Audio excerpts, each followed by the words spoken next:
Olá, meu bom dia para quem está chegando. Uma vez mais, estamos aqui para um tempo de meditação, tempo precioso na presença do Senhor. Creio que Deus tem algo para ministrar o teu coração. Graça e paz, irmão Milton, bom dia. Glória a Deus. Brian, sempre presente aqui. Louvado seja o nome de Jesus. A mãe do Brian, um grande abraço para você. Aleluia, seja bem-vinda. Vamos esperar aí um pouquinho que as pessoas estejam aí entrando, né? Temos algo maravilhoso para ministrar ao teu coração. Aleluia, graça e paz para quem está chegando.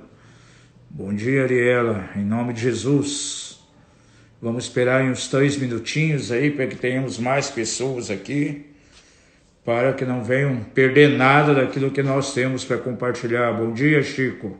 A Doiana, seja bem-vinda, em nome de Jesus. Glória a Deus. Isabelle, seja bem-vinda. Sengé, sempre por aqui. Bom dia, Edilson. Glória a Deus. Bom dia, Isabelle. Aleluia. Glória a Deus. É muito bom estar com vocês aqui. Esse primeiro dia útil da semana, você já recebendo a medida de palavra, a medida de revelação, que tenho certeza vai abençoar muito a tua vida, vai abençoar muito o teu coração. Como é que foi o teu final de semana? Abençoado, cultuando o Senhor, adorando ao Pai, em família e na tua casa. Ontem ministramos muito sobre isso, o nosso culto, aqui transmitido ao vivo. Falamos sobre os aspectos da Páscoa, a importância da família. Glória a Deus. Amanda, seja bem-vindo. Bom dia, Tarsis. Glória a Deus. Vamos esperar mais um pouquinho, mais 2 minutos. Glória a Deus. Alguns irmãos já são assíduos todo dia aqui. Vêm para receber uma medida nova de palavra, receber um ânimo da parte do Senhor. Mauro, bom dia, graças a Deus pela tua presença aqui, aleluia. Teremos amanhã aí de muita edificação. Glória a Deus, que aquilo que tem sido compartilhado aqui tem abençoado muitas pessoas. Nós temos recebido aí muitos testemunhos de pessoas que têm alcançado algo maravilhoso da parte do Senhor. Durante toda essa quarentena estaremos aqui cada dia com a medida de palavra, a medida de revelação para ministrar ao teu coração. E tem sido um tempo de fato abençoado, um tempo maravilhoso. Aí pela frente queremos ter mais alguns encontros com alguns homens de Deus aqui dentro do Instagram. E eu creio que vai abençoar a conversa que nós temos aqui, o diálogo. Tem abençoado aí muitas pessoas. As pessoas que já têm vindo aqui têm sido muito abençoados. Glória a Deus. Amados, há alguns anos atrás, eu estava na cidade do Japão, estava pregando então, num culto de ordenação de pastores, e ministrei uma palavra naquela reunião sobre maturidade. E pelo menos ontem senti muito da parte do Senhor de compartilhar aqui aquilo que nós ministramos na direção daqueles irmãos, daqueles jovens pastores, né? Hoje quero transferir aquilo que ensinei, aquilo que ministrei, na direção de cristãos, da tua direção. Sei que alguns aqui provavelmente não são pastores, mas quem sabe você tem um ministério lá na casa de Deus, então essa palavra vai servir para você também. São alguns princípios muito importantes da vida cristã e eu tenho certeza que vai abençoar muito a tua vida. Eu quero começar essa meditação de hoje, essa devocional, colocando diante do Senhor uma palavra de oração, pedindo a Ele que o Espírito Santo possa usar aquilo que vamos compartilhar para ministrar ao teu coração. Pai da glória, nós louvamos a Ti, porque podemos estar na Tua presença com esses irmãos aqui, ó Deus, para compartilhar algo, e nós pedimos que o Espírito Santo venha sobre cada um deles, venha trazer luz, venha trazer revelação no dia de hoje. A tua palavra diz, se alguém falar, fale segundo os oráculos de Deus. E nessa manhã, Senhor, eu quero ser um oráculo aqui na direção desses irmãos aqui. E também aqueles que vão ver, ó Pai, depois, aquilo que é transmitido agora, vai ficar aqui gravado e depois algumas pessoas irão também assistir novamente. Pai, que o Senhor ministre a esses corações, usando aquilo que vamos estar compartilhando. Pai, nós queremos glorificar o Teu nome, louvamos a Ti pela tecnologia de hoje, podemos chegar a muitos lugares, nós temos ido a outros países com essa palavra, através das redes sociais, e pessoas têm sido alcançadas de uma maneira maravilhosa. Por isso agradecemos a Ti, ó Pai, por todos esses recursos. Ó Pai, traz a Tua luz nesse tempo aqui de devocional, e que mais uma vez, ao nome de Jesus, seja glorificado. Amém e amém. Amados, sem dúvida nenhuma, o propósito de Deus é que nós estejamos sempre crescendo e amadurecendo na nossa vida cristã. Quando somos salvos, o Senhor estabelece uma meta para a nossa caminhada. E claro que o propósito de Deus é nos levar à consumação do seu plano. Há uma palavra que eu gosto muito lá em Filipenses 1,6, que traz uma revelação tão clara do propósito de Deus em nossa direção. Diz assim, que aquele que iniciou em nós a boa obra, ele é fiel para aperfeiçoar. Então entenda que o Senhor quer, na verdade, aperfeiçoar a obra dele em tua vida. O Senhor quer aperfeiçoar os seus planos em nossas vidas. E eu creio que há um chamado de Deus para cada um de nós, seja um apóstolo, seja um pastor, um obreiro, um diácono, um presbítero, um ministro de louvor, importa. Não importa o tipo de função, o tipo de cargo, na nossa vida cristã, o Senhor almeja sempre que nós cheguemos a uma meta. O cristão tem que ter uma meta. Nós temos que caminhar rumo a um destino. E o propósito de Deus, na verdade, é que eu e você estejamos crescendo sempre, estejamos sempre amadurecendo. O crescimento espiritual, o alcançar a maturidade, é algo que deve estar muito forte no nosso coração. E nós temos que almejar isto de uma maneira incisiva. Temos que, por todos os lados, nos esforçar, caminhar rumo ao amadurecimento. Nós vemos hoje na Igreja do Senhor quanta divisão, quantas pessoas não conseguem alcançar um nível de santidade. Muitas vezes a carnalidade é presente porque, na verdade, essas vidas não amadureceram. Parece que alguns irmãos, ao invés de caminhar para essa meta do crescimento, da maturidade, eles decidem viver um estado de infantilidade espiritual constantemente. Parece que constantemente estão vivendo no jardim de infância. Quando Paulo escreveu aquela igreja de Corinto, considerou como se fosse ali, na verdade, um jardim de infância, um berçário.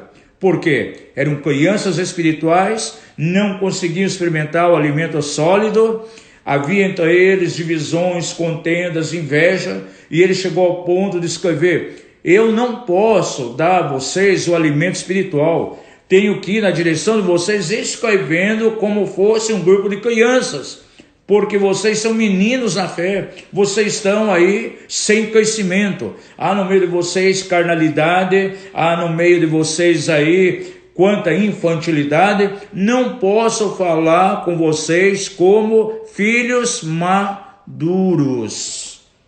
Infelizmente é o quadro da igreja em nossos dias. E eu quero começar esse tempo de meditação, a nossa devocional, lembrando uma palavra de Jesus lá no Sermão do Monte. Veja, de uma maneira tão clara, Jesus, no Sermão do Monte, ele fala algo para nós que vem, na verdade, como uma bomba espiritual. Algo que de fato nos confronta. Confronta qualquer pastor, confronta qualquer líder, confronta qualquer cristão. Jesus fala o seguinte, verso 48, se você tem uma Bíblia aí, Apanha essa Bíblia agora, vamos ver lá no capítulo 5, o último versículo. Palavra que vem da boca do próprio Jesus. Ele diz assim: sede vós, pois, perfeitos, como é perfeito o vosso Pai Celestial. Amado, gente, que verdade tremenda, que verdade extraordinária. Aquilo que vem da boca de Jesus nesse momento nos confronta. Ele diz: sede vós, pois, perfeitos, no mesmo quilate da perfeição que é o vosso Pai Celestial. Amados, isso nos choca. Quando Jesus diz, sede vós perfeitos, assim como Deus é perfeito. Eu estou bem certo que muitos de vocês, quem sabe todos aqui, já ouviram aquilo que eu já ouvi muitas vezes da boca de cristãos. Não, perfeição aqui na terra é impossível. Perfeição só lá no céu. Quando estamos aqui, temos falhas de caráter, a nossa personalidade está desajustada, muitas vezes temos rixas com pessoas, há irmãos que não conseguem carregar de maneira nenhuma uma ofensa, se são ofendidos, ele não perdoa, muitas vezes quer revidar essa ofensa. Há pessoas que vivem na carnalidade, casais cristãos que muitas vezes vivem desajustados, casais que ao invés de viver numa visão de complementariedade, eles vivem numa verdadeira competição, e isso tem sido muito terrível. Aí você pergunta a mim, aonde está a perfeição? E quem sabe, você é um que muitas vezes até aceita essa declaração, quando as pessoas dizem, não, perfeição só lá no céu, aqui nós somos imperfeitos. Existem pessoas que dizem, olha, não olhe para o homem, não olhe para aquele líder, olhe somente para Jesus, né? Eu fui decepcionado pelo líder lá da igreja, aquele pastor cometeu isso, eu fiquei decepcionado. Bom dia, amado Jonatas, seja bem-vindo em nome de Jesus, nosso ministro de louvor chegando aí, glória a Deus. Pessoa diz, olha, fui decepcionado, não quero fazer parte de nenhuma igreja mais.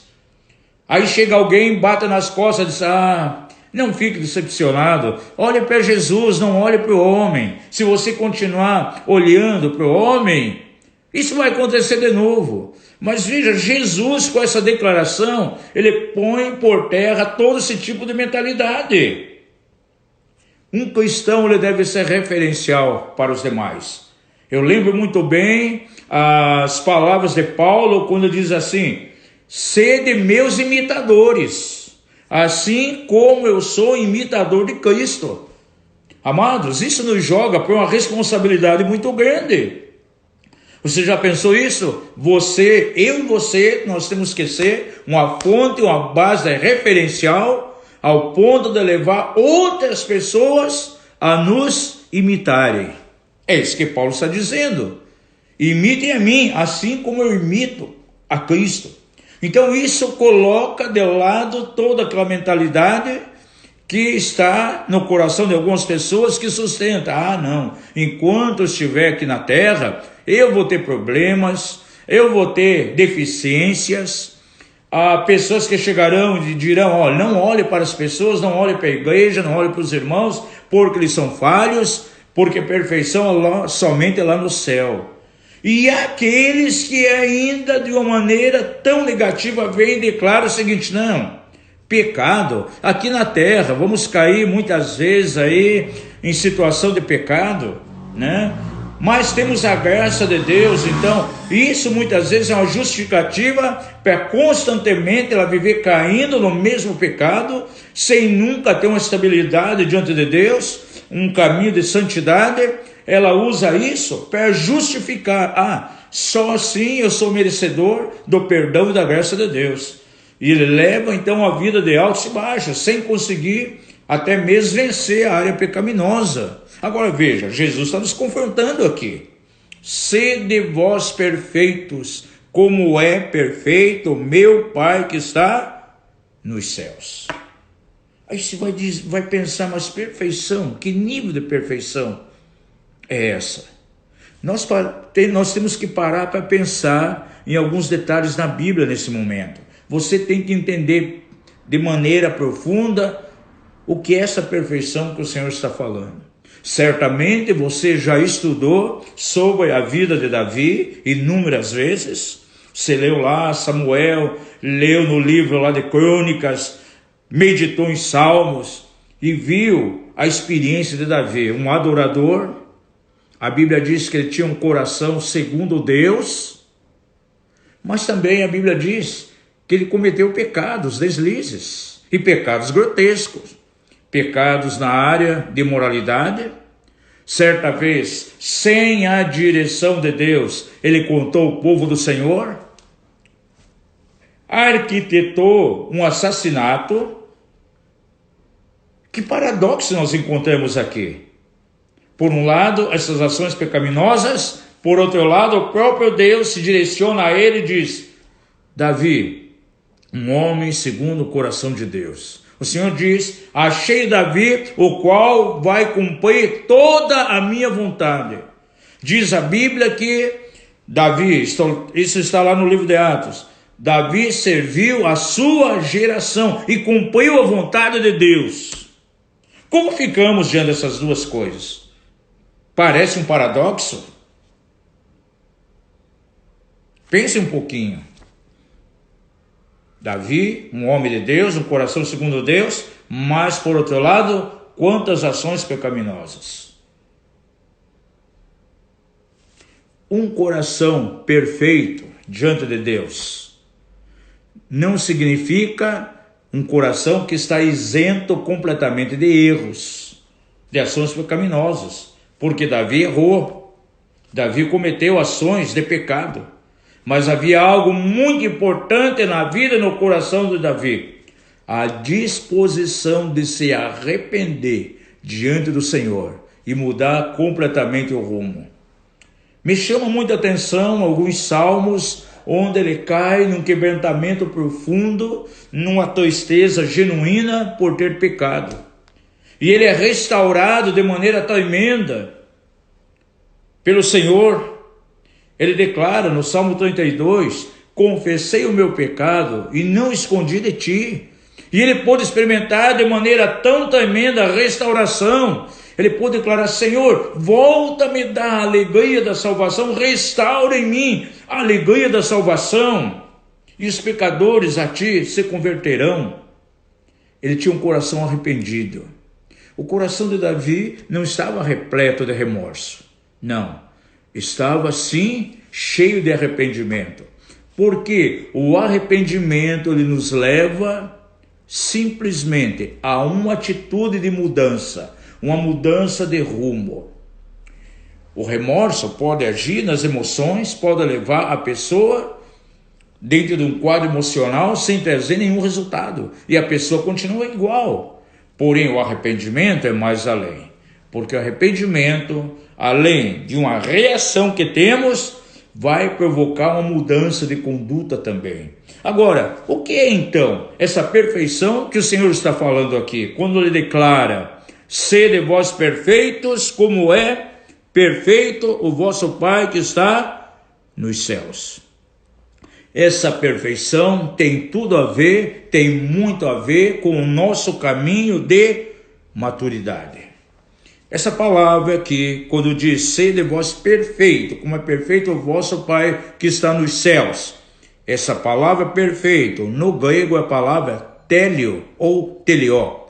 Se você está anotando aí, algumas pessoas que gostam de anotar, aqueles estão vindo, se você está anotando, anote então, a palavra perfeição é a palavra telió, T-E-L-I-O. O Brian já está colocando aí na telinha para você anotar. E teleó quer dizer maduro, completo, terminado. Então, quando Jesus fala, sede vós perfeitos, como é perfeito o vosso Pai que está nos céus. Sabe o que Jesus está dizendo? Sejam vocês maduros. Sejam vocês pessoas que estão caminhando a uma obra completa. Sejam vocês pessoas que vão abraçar a declaração de Jesus que diz: aquele que começou em vós a boa obra é fiel para aperfeiçoar. estejam caminhando rumo a uma consumação do propósito de Deus na vida de vocês. Então veja, quando Jesus diz que temos que ser perfeito, como é perfeito o Pai que está nos céus, Ele não está dizendo que eu vou ter uma vida 100% isenta de erros, que nunca, jamais eu vou ter qualquer ação pecaminosa, qualquer deslize, não. Quando Ele diz que estamos caminhando à perfeição, Ele está dizendo que estamos caminhando à maturidade. Então, nós poderíamos ler esse versículo 48 da seguinte maneira, quando Jesus diz, sede, pois, vós perfeitos, como é perfeito o vosso Pai que está nos céus. Podemos ler da seguinte maneira, sede vós maduros, assim como é o vosso Pai que está nos céus. Agora veja, como a nossa maturidade pode ser observada em relação às pessoas que nos cercam. Devido às nossas reações.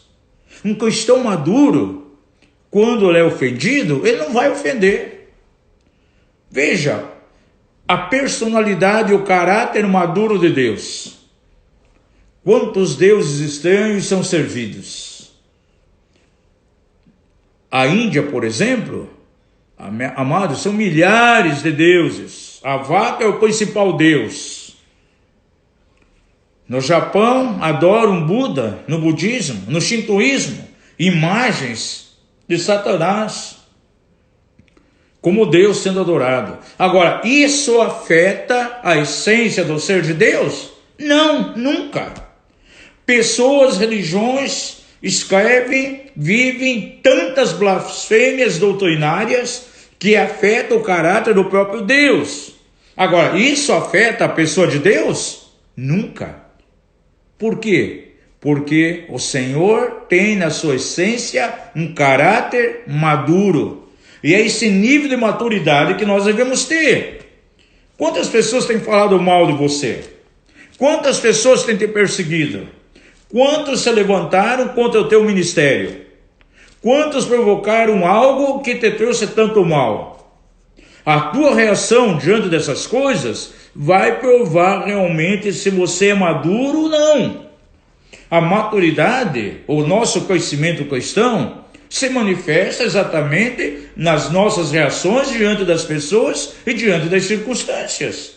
E o Senhor Jesus coloca ali de uma maneira incisiva, sede vós perfeitos, como é perfeito o vosso Pai que está nos céus. Então está dizendo que nós temos que ser maduros, no mesmo que lá te dá maturidade de Deus, lá no reino celestial. Nada pode afetar o caráter de Deus, nada pode mudar a essência da sua pessoa. Diz a Bíblia, ainda que o homem seja infiel, Deus permanece fiel para sempre. O Senhor não muda a reação dele de acordo com as coisas que acontecem aqui na terra, não. Ele permanece sendo o mesmo, o seu caráter é imutável. As pessoas, elas mudam as suas reações conforme aquilo que está acontecendo. Dependendo daquilo que ela é alvo, aquilo que ela sofreu, ela vai mudar imediatamente seu comportamento. E se pessoas mudam o comportamento de acordo com as circunstâncias, é uma prova tão clara que ela não tem alcançado o nível de maturidade que o Senhor deseja. Deus deseja que você seja, na verdade, um filho maduro. E quando a Bíblia fala de perfeição, está falando de maturidade. Essa palavra telió significa exatamente isso. Ser alguém maduro. Ser alguém que está caminhando para ser alguém completo.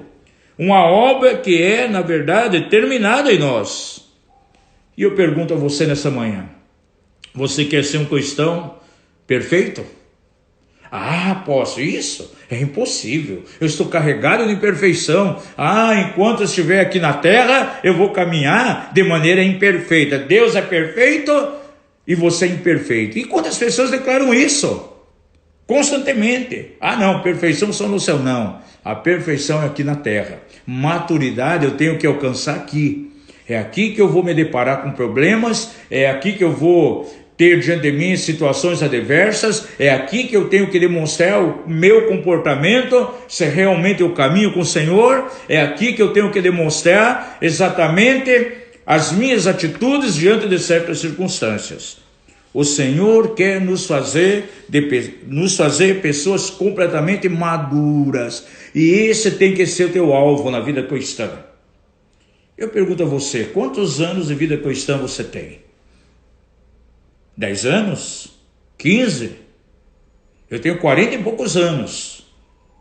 E nesses anos de caminhada de vida cristã, o que mudou na tua vida? Será que as reações são as mesmas de antigamente? Quem sabe você tem 10 anos de vida cristã, 5 anos. Diante de certas circunstâncias, você tinha certos comportamentos. Você ficava irritado quando era ofendido. Quando alguém, de certo modo, te rejeitava, você imediatamente sentia rejeitado. Quem sabe fazendo coisas para alcançar o reconhecimento, o valor, a valorização dos homens. Tudo bem, num determinado momento você se converteu, começou a caminhar com Jesus. Essas reações permaneceram em você? Você tem 10 anos. Se você nota que os comportamentos são idênticos, são iguais àqueles que manifestavam antes de você conhecer a Deus, antes de caminhar com Jesus, é sinal que você não amadureceu em nada. Não está havendo crescimento espiritual. Você está no mesmo estágio, quando você se converteu, está apresentando as mesmas coisas que apresentava antes de caminhar com o Senhor. Precisamos crescer, precisamos amadurecer, precisamos caminhar rumo à meta. Há um destino, temos que experimentar uma obra completa em nós. Temos que amadurecer como o Senhor deseja que sejamos amadurecendo. Todo o processo de Deus na nossa vida tem que terminar. Agora, essa maturidade nossa, esse crescimento, amados, eu vejo que ele se manifesta dentro de duas maneiras. Primeiro, no desenvolvimento do fruto do Espírito em nós. Isso vai nos levar a uma qualidade de vida. Como cristão, eu tenho que demonstrar de maneira clara uma certa qualidade de vida. Semelhante a quem essa qualidade de vida?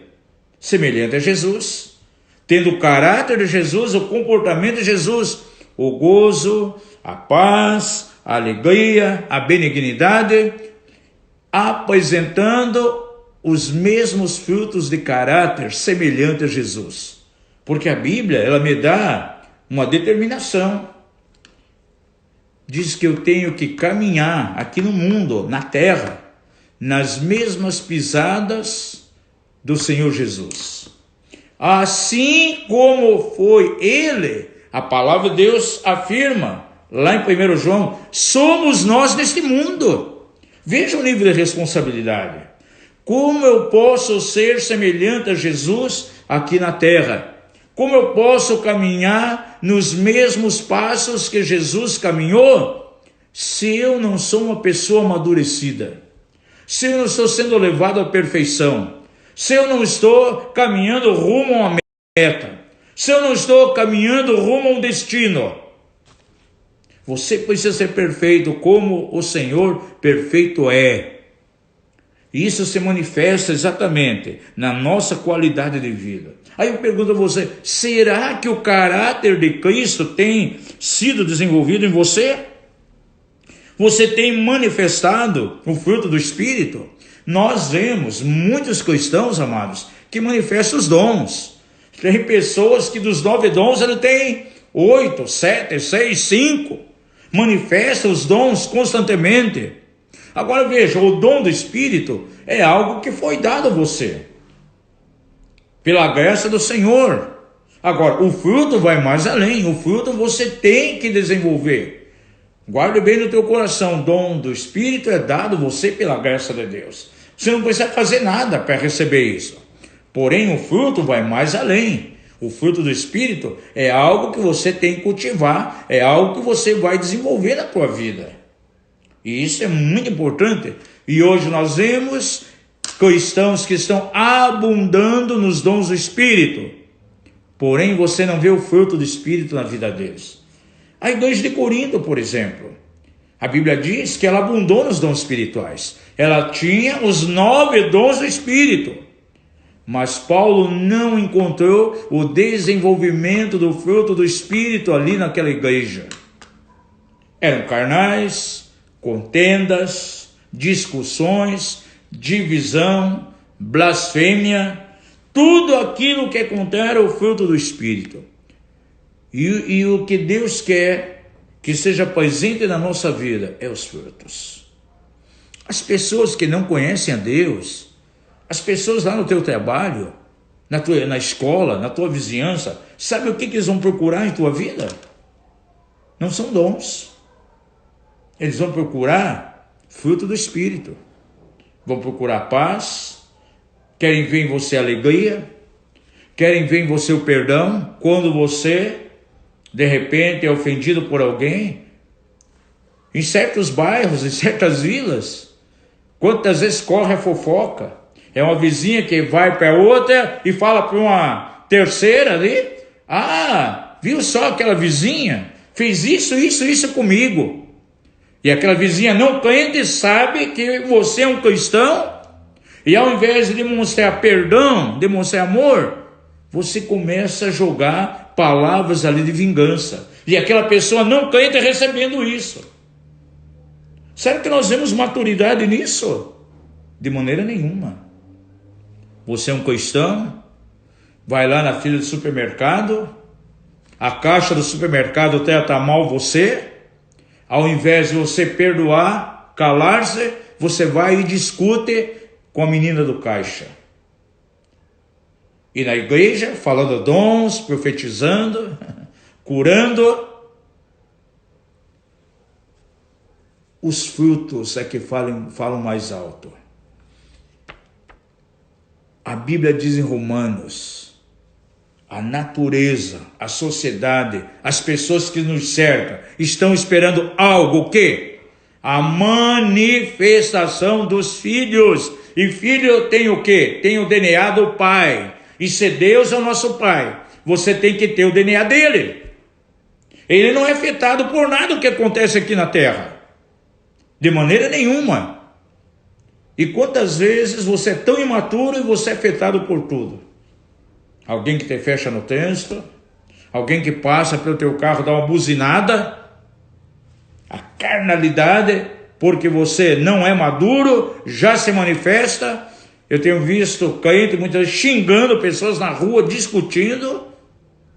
Isso não revela em nada o fruto do Espírito. Guarde teu coração. O mundo precisa ver o fruto do Espírito. E fruto nós não recebemos. O fruto nós desenvolvemos. E um cristão maduro, ele vai estar cheio de frutos. Lembra que Jesus chegou certa vez diante de uma figueira? Ele queria fruto, porém não tinha fruto. Estava cheio de folhas. E quantas pessoas podem se aproximar hoje de cristãos? E esses cristãos muitas vezes estão repletos de folhas. E não tem um fruto sequer. Estão como aquela figueira sem fruto. E o mundo que não conhece a Deus, as pessoas que não caminham com Jesus, eles querem ver fruto.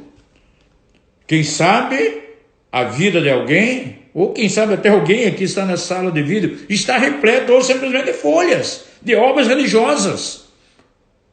Quem sabe o dom que você recebeu, os dons que você exercita, transformaram simplesmente em folhas religiosas. E as pessoas que não conhecem Deus estão querendo ver o fruto. Então a nossa maturidade, o nosso conhecimento espiritual, ele se revela primeiramente em cima dos frutos que nós podemos produzir. Em segundo lugar, tem muito a ver com a linha teológica que nós sustentamos. A nossa maturidade, ela vai ser revelada na maneira pela qual nós encaramos a Bíblia, a maneira pela qual nós encaramos os ensinos de Deus. Paulo ele escreve de uma maneira tão incisiva aos presbíteros, aos pastores, aos anciãos lá da igreja de Éfeso. Lá no livro de Atos, no capítulo 20, você pode observar no verso 27 aquilo que Paulo declara à liderança daquela igreja em Éfeso. Ele diz assim: eu não me esquivei de anunciar a vocês todo o conselho de Deus. Guarde bem isso. A nossa maturidade, o nosso conhecimento se revela também, em primeiro lugar, então, em relação aos frutos que nós estamos manifestando. Em segundo lugar, se nós estamos vivendo todo o conselho de Deus. E eu posso garantir a vocês que boa parte dos cristãos, eles não vivem todo o conselho de Deus. Há igrejas que não conseguem vivenciar todo o conselho de Deus. Por quê? Quantas vezes eles têm uma visão até da Bíblia, uma visão da vida cristã, porém uma visão fracionada. O que significa ter uma visão fracionada da Bíblia? É eu me apegar a algumas verdades somente e desprezar as outras. Por isso você vê algumas pessoas que pregam muito sobre dons, carisma, fogo, e eles passam por alto todas as escrituras, por exemplo, que falam do desenvolvimento de caráter. Quem sabe essa igreja vai só pregar sobre o poder de Deus, carisma, dons, e nunca fala sobre caráter, fruto do Espírito. Aí você vai ver pessoas que desenvolvem a visão em cima dos dons. Eu sou bem certo quantas pessoas chegam para mim: puxa, olha, aquele presbítero na igreja tem dom de cura, quantas pessoas ele cura, mas ele deve para o bairro todo. Ah, aquele irmão lá, puxa, ele expulsa demônios lá na igreja. Ah, mas na minha loja aqui tem 3 cheques sem fundo dele, né? Na época dos cheques ainda, né?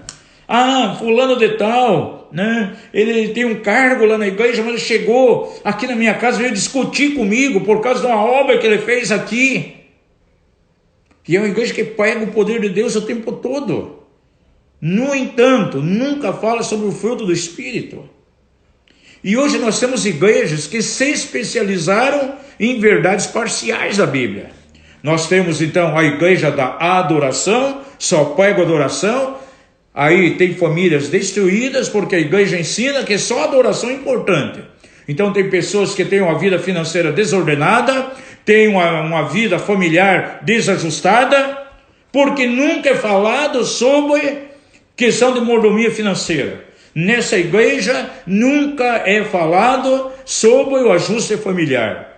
Aí vem aquelas igrejas especialistas em libertação e guerra espiritual. Fazem guerra espiritual todo instante, levam os intercessores lá na praça para tomar a cidade, viajam para outro país, vão fazer guerra espiritual nas montanhas, e vem todo o contra-ataque de Satanás depois, porque nunca é pregado sobre caráter ali.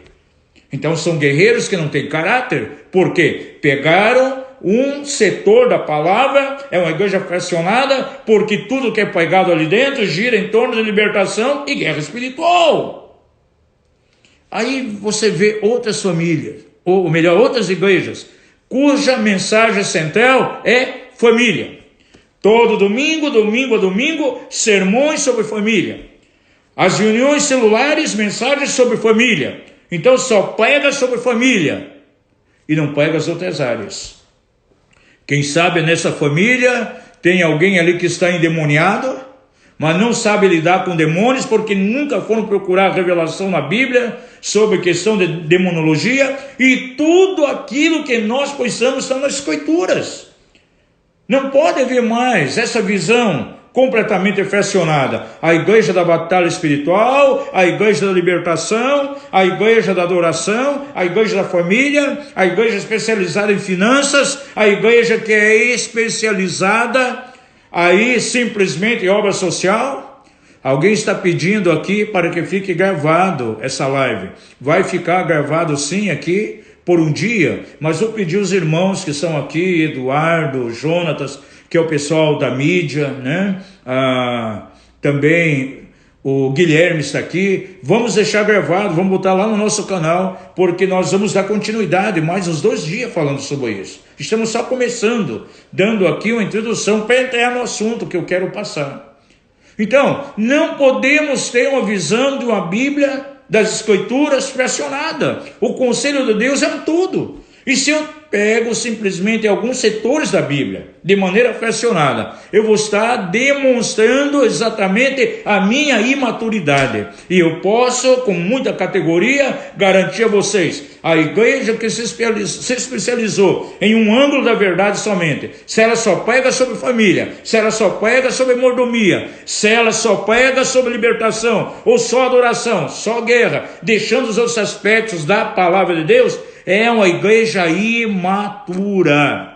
E é isso que Paulo quis dizer lá para aquela igreja de Éfeso. Eu nunca me esquivei de anunciar a vocês o conselho de Deus na sua totalidade. Você já tentou andar com a bicicleta, onde você tirou 3, 4 raios dela? Você vai andar de maneira desequilibrada. Essa bicicleta vai ficar desgovernada. Basta você tirar um raio do aro daquela bicicleta, ela fica desgovernada. É como uma igreja que despreza algumas verdades do conselho de Deus. Falta a ela algumas áreas. Abunda num nível de revelação, mas falta em outro. É como aquela bicicleta que está com deficiência no seu raio. E quantas igrejas estão assim nos dias de hoje, amados? Precisamos todo o conselho de Deus. Precisamos toda a verdade de Deus. Tudo é importante. A guerra espiritual é importante, a libertação é importante, a cura interior é importante, a adoração é importante, a assistência social na igreja, compaixão e misericórdia é importante, família é importante. É importante a visão de finanças, tudo na Bíblia, mordomia, frutos, dons, poder de Deus. Temos que levar a Bíblia de maneira completa. Então guarde bem, 2 áreas de amadurecimento, no fruto do Espírito, aquilo que nós produzimos, aquilo que nós manifestamos na direção dos outros, e também o conselho de Deus. Isso é importante para nós, todo o conselho de Deus é importante.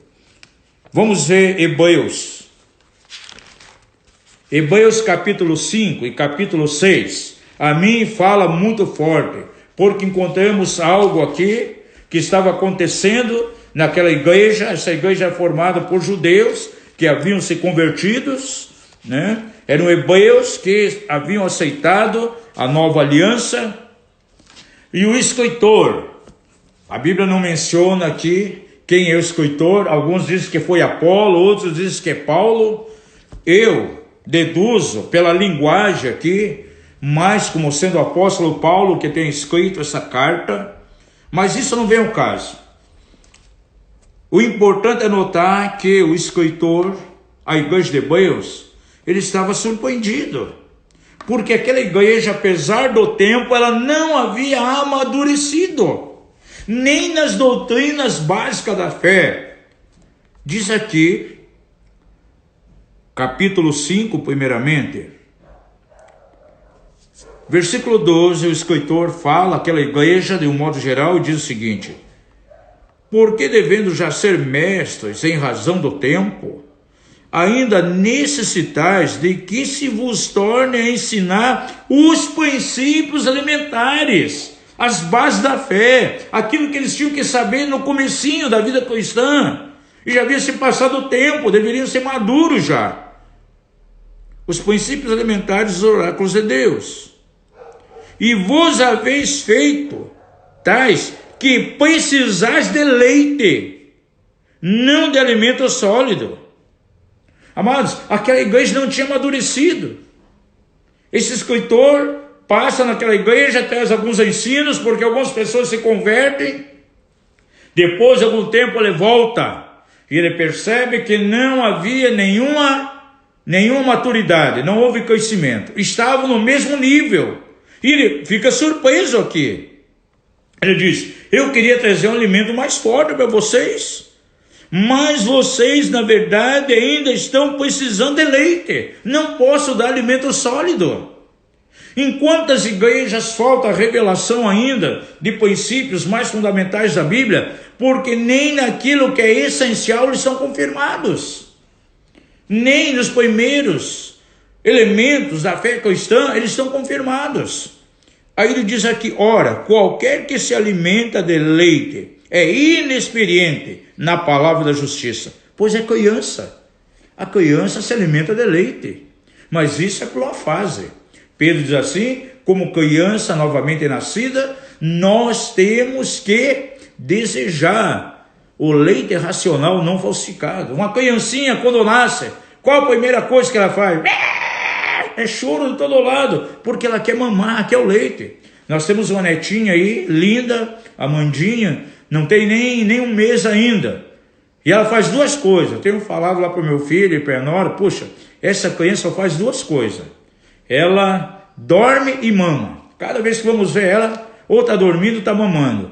É natural da criança, ela quer mamar, ela quer leite o tempo todo. E um novo nascido, uma criança espiritual, ela quer leite o tempo todo. Mas vai chegar um tempo, daqui a alguns anos, se for dar leite para ela vai rejeitar, não vai querer. Imagine se meu filho Eduardo e a Fernanda começam simplesmente a dar leite. Ela está com 4, 5 anos. Gente, ela vai ser uma criança raquítica. Ela vai precisar de alimentos mais sólidos. Então o leite é para um determinado tempo. É para o nascido de novo, bebê em Cristo. Depois tem que se alimentar de pão. Pão é uma revelação mais profunda. E finalmente ele amadurece, cresce. Ele vai se alimentar de carne amanhã depois. Guarde isso. O Senhor dá leite para as criancinhas recém-nascidas. Ele dá pão para os jovens na fé. E para os maduros, adultos, é carne. Aquilo que nós estamos trazendo hoje aqui, eu creio que é carne. É pão para alguns daqui. Não é leite que estamos trazendo, é pão e carne para alimentar você. E ele não pôde trazer um alimento sólido aqui. Diz aqui, aquele que se alimenta de leite, ele não está experimentado na palavra da justiça. E ele diz mais, mas o alimento sólido é para quem? Para os adultos. Outra tradução diz para os perfeitos. Ou seja, aqueles amadurecidos. Aqueles que estão caminhando rumo a serem completos, terminados. Mas o alimento sólido é para os adultos, para os perfeitos, os quais têm pela prática o quê? As faculdades, ou seja, os sentidos espirituais exercitados para discernir tanto o bem como o mal. E esse cristão ele não vai ser levado por vento de doutrina de modo nenhum. A responsabilidade hoje dos ministérios qual é? Levar a congregação, levar os filhos de Deus à maturidade, a aperfeiçoarem-se. Desse modo terão a vida caminhando com Deus e não serão levados por nenhum vento de doutrina. Por que algumas ovelhas de igreja de repente são levados a doutrinas errôneas? São levados ao erro, ao engano? Porque nunca receberam alimento sólido. Quem sabe o líder viu, nunca contribuiu no sentido de levá-los à maturidade, levá-los ao crescimento, sempre continuando criança. Diante de qualquer heresia que vem, ele é levado. Hoje, a internet nós vemos de tudo, né? Para aqueles que são crentes consumistas, basta ligar um canal de YouTube, botar lá no buscador uma palavra, vai vir 500, 600, 1000 mensagens sobre aquilo. E quantos vão e bebem tudo aquilo? Não demora uma semana, rompe com o seu pastor, não vai mais à sua igreja, e eu vejo que a liderança dessa igreja até teve um pouco de culpa nisso. Nunca alimentou seu rebanho, nunca deu um caminho para essa pessoa amadurecer em Deus. E nós vemos uma geração aí que quer todas as coisas enlatadas, tudo pronto. É aquilo que nós estamos conversando com o Mike aqui no sábado. Não vão buscar Deus, querem tudo pronto. não têm uma vida de maturidade com Deus, não vão ao lugar secreto, não tem relacionamento, vem tudo pronto. E quando as pessoas estão se alimentando dessa maneira, logicamente não terão os seus sentidos exercitados para discernir o bem e o mal, aquilo que é correto e aquilo que é incorreto, aquilo que é herético ou aquilo que é verdade da palavra de Deus. Há muitos vivenciando dessa maneira.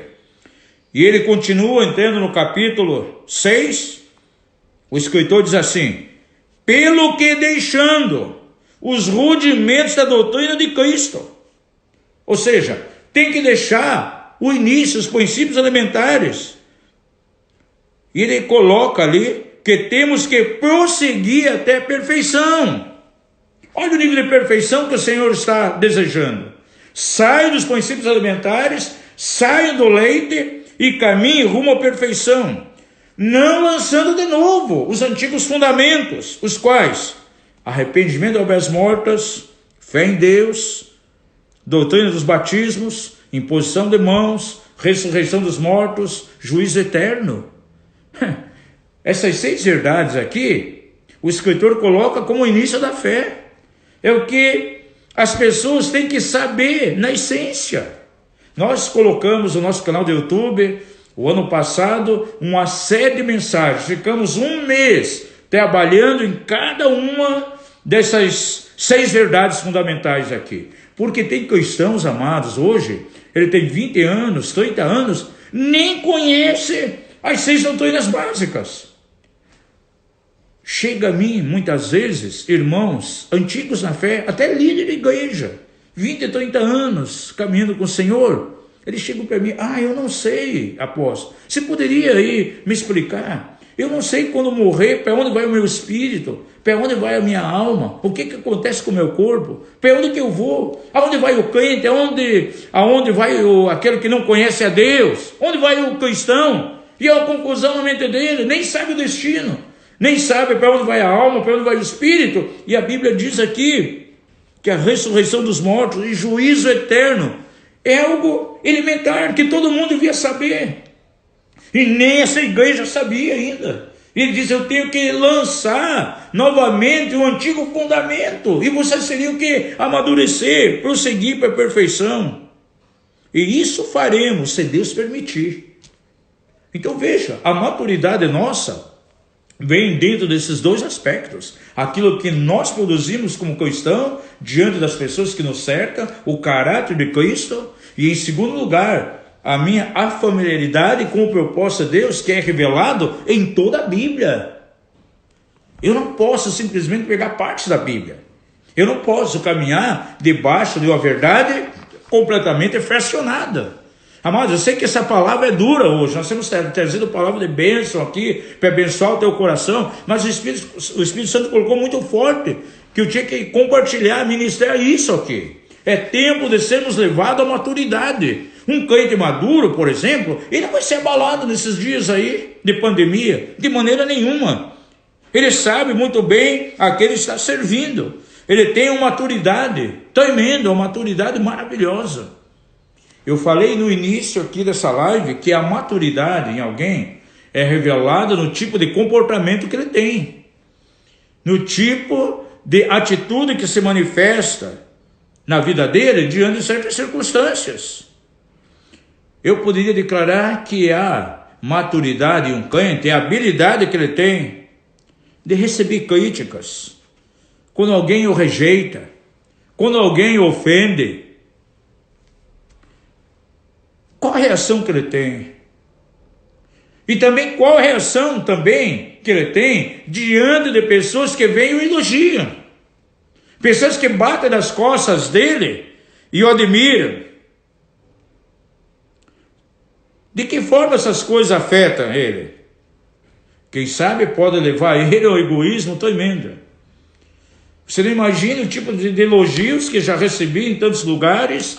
Pessoas que, você é um grande mestre na palavra. Eu fui pregar uma vez em uma igreja em Brasília, um congresso muito grande, e o líder que programou todo aquele evento, antes de pregar, quando foi me apresentar, ele chegou na frente: eu sei que tem muitos pastores no Brasil, muitos pregadores, mas só escuto e vejo a mensagem de 2 pessoas.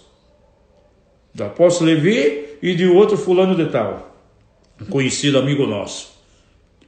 De repente, o diabo vem, se uma pessoa não é tratada, se ele não é uma pessoa madura, ele se sente tal, se sente como fosse o rei da cocada preta, se sente como a última Coca-Cola do deserto. Quem entra nas nossas redes sociais, principalmente no Facebook, pode ver os elogios que vêm, mas se é algo que está muito bem tratado nos nossos corações, tanto o meu como da minha esposa, é a humildade, como nós recebemos isso. E tem gente que não sabe receber. No dia seguinte ele muda completamente, ele está exaltado. Muitas vezes a pessoa que não quer falar com mais ninguém, porque se acha tão especial, é a última Coca-Cola do deserto. Gente, a maturidade é revelada na vida de alguém, como ele recebe a crítica, como ele recebe a ofensa, mas como ele recebe também a admiração, como ele está recebendo os elogios.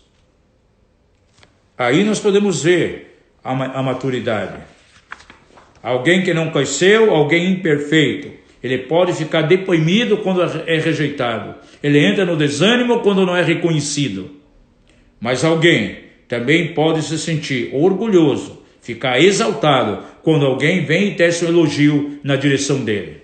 Quando alguém bate nas costas, você é o cara, tua palavra, puxa, você tem um bico de ouro. Chega para aquele ministro de louvor, bate, puxa, mas que louvor ungido, você traz o céu aqui na terra. Conheço muitos, mas ninguém como você. Tinha alguém que se considerava assim lá no reino celestial, e que caiu, que levou muita gente após ele. Hoje, nessa live aqui, é só o início. Nós vamos ficar, quem sabe aí, amanhã, quarta, quinta-feira, trabalhando em cima disso. E nos próximos dias eu quero demonstrar os 5 estágios de maturidade de um cristão. No original grego existem 5 palavras que definem cada uma delas, o estado de crescimento de alguém. Coloque aí, vou pedir para o Brian colocar. Vamos encerrar, nós vamos trabalhar em cada uma dessas fases. Dentro da cultura grega, a cultura da Grécia influenciou muito Israel, Jerusalém, no tempo do ministério de Jesus. E as 5 palavras que definem os estágios de crescimento de alguém. Existe o népio. Quem são os filhos népio? De 0 a 2 anos de idade. E espiritualmente, trazendo para o campo espiritual, eles têm um comportamento. Existe o filho paidion, de 2 a 12 anos. O filho tecnon, de 13 a 19 anos. O filho uio, ou telió, é após os 19 anos. E o estágio final, o 5º, é o filho pateruaba, aquele que é pai, aquele que pode produzir. Nós pregamos sobre isso lá no Japão e vamos ministrar aqui nos próximos dias. Quero orar com você, pedindo que Deus te abençoe no dia de hoje e que essa palavra possa encontrar lugar em teu coração. Ela vai estar disponível aí então, daqui a poucos minutos aqui no Instagram, e vai ser colocado lá no nosso canal também do YouTube. Futuramente outras pessoas poderão então estar assistindo. Pai da glória, nós pedimos que a tua palavra venha na direção de cada coração. Procuramos, Senhor, compartilhar aquilo que tu colocaste no meu coração e tenho certeza, Senhor, que uma palavra vai trazer luz, vai trazer revelação e que essa semente semeada hoje venha abençoar, trazer luz e revelação para cada vida que está aqui, que possam considerar a sua caminhada, o nível que estão vivendo diante do Senhor. Possam ver que nível já chegaram em termos de perfeição. E nós guardamos a palavra de Jesus. Sede vós perfeito, como é perfeito o vosso Pai que está nos céus. E nós louvamos o teu nome nessa hora e abençoamos a todos no nome de Jesus. Aleluia.